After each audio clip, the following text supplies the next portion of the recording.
I'm happy to see you all here. You are very numerous.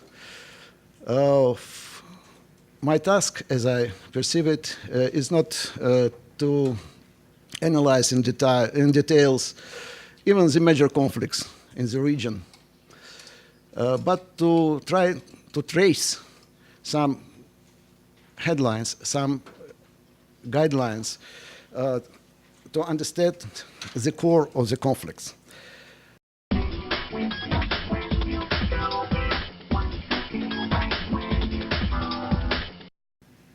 Coming to the Syrian crisis. This crisis, which divides the region and the whole world has some points of divergence. It is quite clear that we see here different perceptions of the causes of the conflict.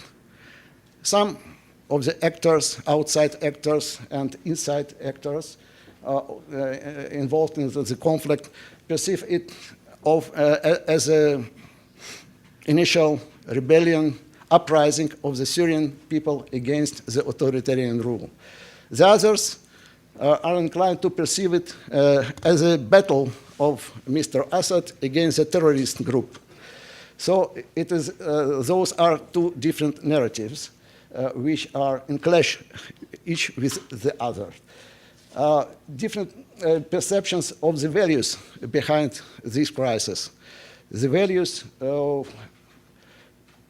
for example, the democratic countries tend to perceive it as a battle between the Syrian rebellions against the authoritarian rule for the democracy. The other actors in the region tend to perceive it in different terms. For example, Saudi Arabia or Iran perceive it in religious terms as a clash between Sunni and Shia in general terms. So there are different geopolitical calculations behind this crisis. It's quite clear where the United States and Russia are involved. So we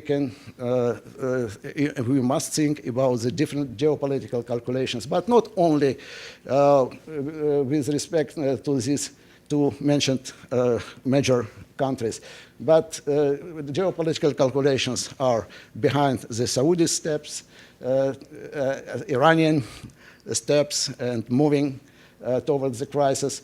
Every outside actor has its own geopolitical calculations which differ with regard to the Syrian crisis.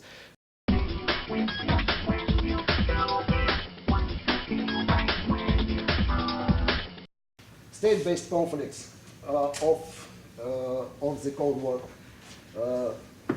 years, and they transformed into three kinds of the modern conflicts, where the states are united or are trying to be united against the non-governmental or not state agents, like Hamas, Hezbollah, Al-Qaeda.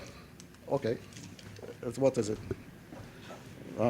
Al-Qaeda first, and now it's added by ISIS, or Islamic State. The second kind of the modern current conflicts is the conflicts engendered or sparked by the civil war.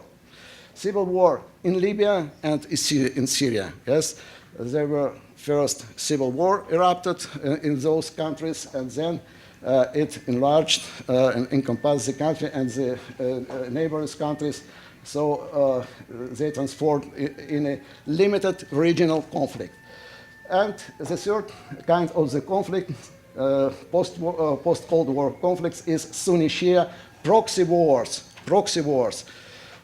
We see the examples of these proxy wars in Syria, in Bahrain, in Yemen. Exactly the proxy wars between the Sunni major countries and Iran and its allies.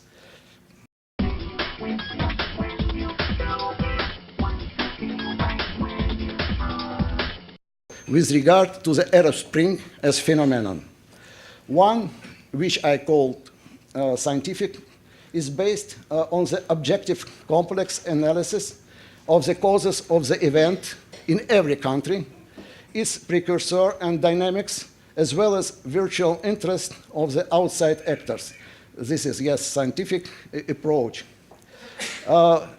Such a narrative, such a perception of the happening in context of the Arab Spring suggests that the main reason for this phenomenon is essentially mass uprising of population against the everlasting rulers and their undemocratic order in Tunis, Egypt, Libya, Syria, Yemen, and so on. Now, here we come to the second version of the perception of the Arab Spring phenomenon as a whole. This version is tied to the conspiracy theory of conspiracy. Conspiracy theory, I hope you know what it is. It's based always on speculations, on denial of objective laws, as well as regularity of political processes in most countries and in the world, assuming that they were guided by one world center, by one secret world government. And normally, such a perception suggests that behind every conflict in the world is the United States. So the Arab Spring being provoked by the outside forces, this is the second conspiracy kind narrative. This perception of the happening in the Middle East is a part of the internal politics of the authoritarian regime. Yes, it becomes automatically a part and partial of the politics of the authoritarian regime, interested in imposing to the population the needed, required, or the right, let's to say the right perception of the conflict in the world, in every part of the world.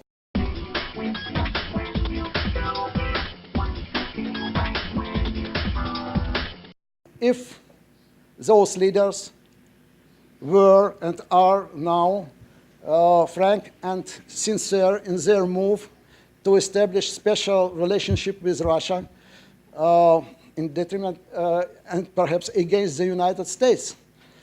My answer is not. No, not at all.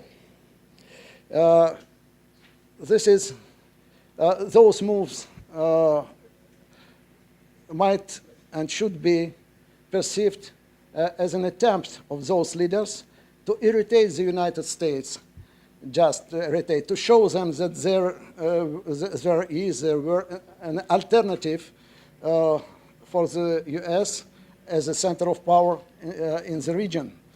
But we cannot take seriously the idea of a radical change in the policy change in Saudi Arabia or Egypt, even Egypt, which is financially supported by Saudi Arabia, and the concluded deals and contracts, signed contracts, are to be paid by the Saudis.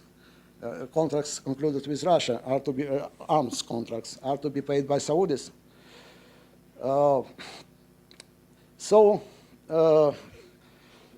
To conclude, in my eyes, we cannot talk about the radical change in the Sunni leaders and Middle East leaders'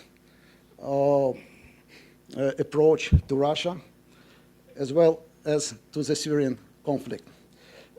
And the confirmation of my conclusion came yesterday and before yesterday with the Obama's statement over ISIS, his move to form a coalition to confront it, and so on.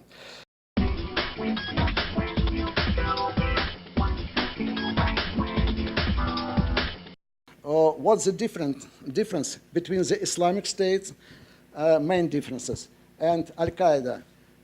Despite the fact that they are related, interacted, but it is largely known that they are in a very contradictory relationships. I not going to enumerate every contradiction between them, but the main, some of the main contradictions and differences I would like to note. Islamic State. It means that the main goal of the Islamic State leadership, Mr. Khalif al-Baghdadi, now he is called like this, designed as the main enemies the near enemies, not the global ones, as it has been designed by the Qaeda leadership, Crusaders, I remind, and Jews everywhere in the world, 9/11, marked yesterday. All this is within the concept of global vision of Al-Qaeda. Islamic State is quite different. It's a local grouping, and he is tending to confront the local enemies, the near enemies. The United States are not, I repeat, the first enemy in difference with Al-Qaeda vision.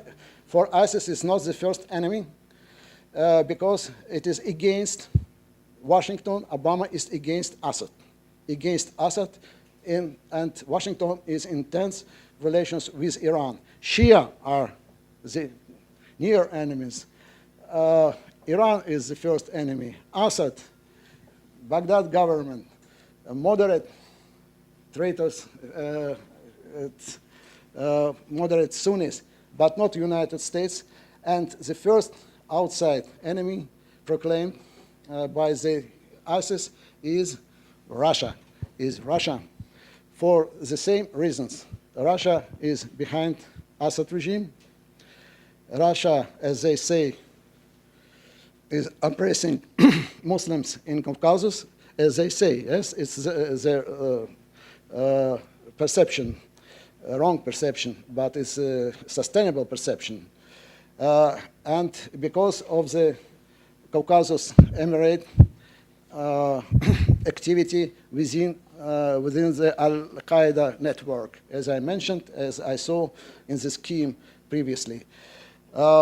So Russia is to be attacked, and Mr. Putin in personally should be attacked, as it has been proclaimed recently, 10 days ago. Perhaps you heard about it.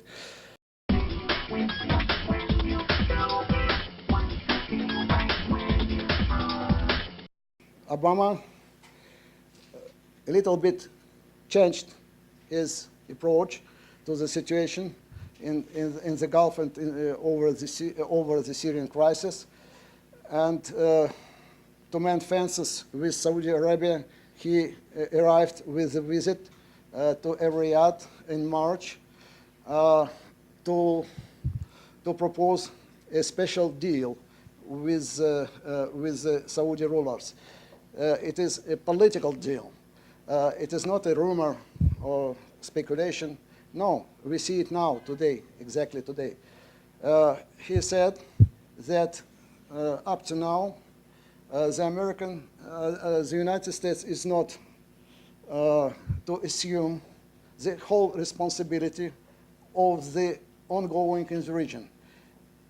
It is ready to share the responsibility, as well the forces implied on this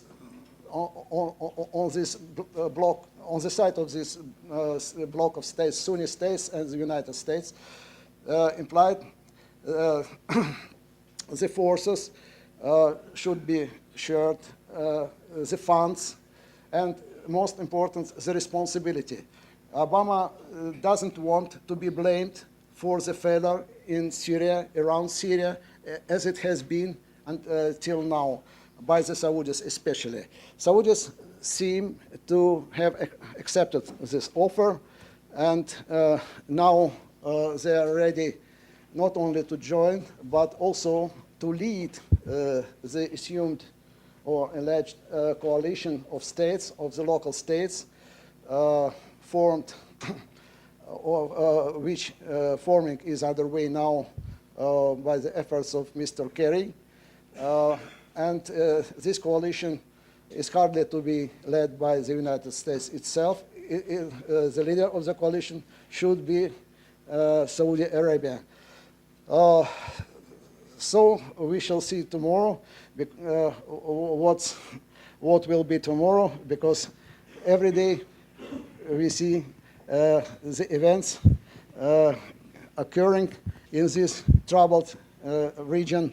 And thank you for your attention.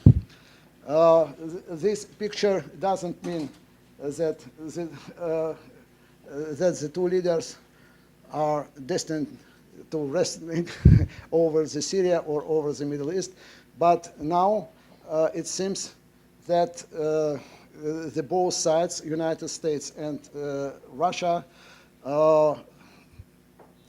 do intend to perceive, are tending to perceive the ongoing, the whole region, Middle East region, as a zone of competition, as the area of competition and not cooperation. It's something dangerous, but this could be overcome with the time. After the Ukrainian crisis, I hope it will be overcome. Thank you. I'm ready for your question.